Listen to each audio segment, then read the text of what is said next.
সকালে যখন হাতে একদমই সময় থাকে না, তখন আমি ঝটপট মাত্র 5 মিনিটে তৈরি করে নিই দারুণ এই নাস্তাটা।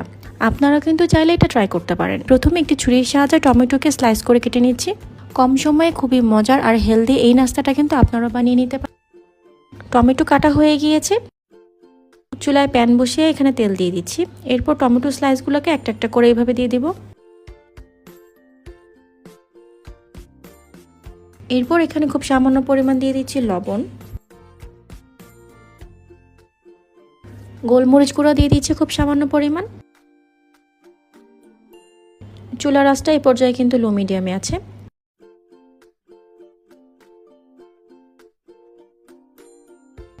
টমেটোর স্লাইসগুলো হালকা যখন একটু ভাজা হয়ে যাবে, এরপর এখানে আমি একটা ডিম নিয়েছি। ডিমটাকে ভালো করে একটু ফেটে নিচ্ছি।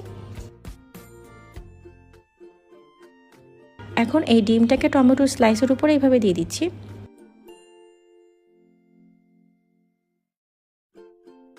ডিমটা একটু শক্ত হয়ে যাওয়া পর্যন্ত অপেক্ষা করব। এখানে আমি একটি ফ্রোজেন পরোটা নিয়েছি।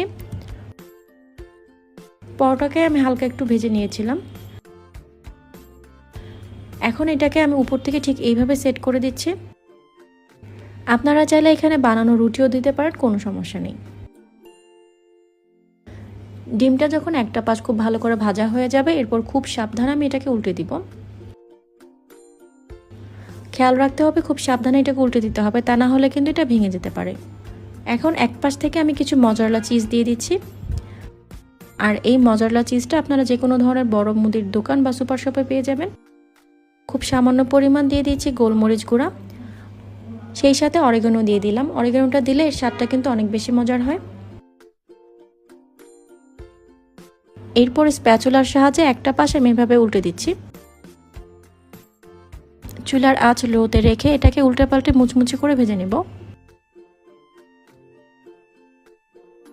দেখতেই পাচ্ছেন উপরটা কতটা ক্রিস্পি হয়েছে, আর ভেতরে চিজটাও কিন্তু মেল্ট হয়ে গিয়েছে। এখন এটাকে নামিয়ে আমি সার্ভ করে নিচ্ছি। ছুরির সাহায্যে আমি এভাবে কেটে নিব।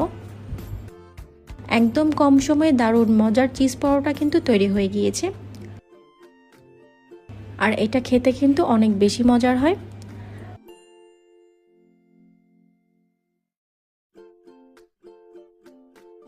চিজ পরোটার এই রেসিপিটা আপনাদের কাছে কেমন লেগেছে কমেন্ট করে আমাকে অবশ্যই জানাবেন। এমন সব মজার আর নতুন রেসিপি পেতে আমাদের ফেসবুক পেজটা ফলো করে রাখতে পারেন। আজ এ পর্যন্তই। সবাই অনেক বেশি ভালো থাকবেন। আল্লাহ হাফেজ।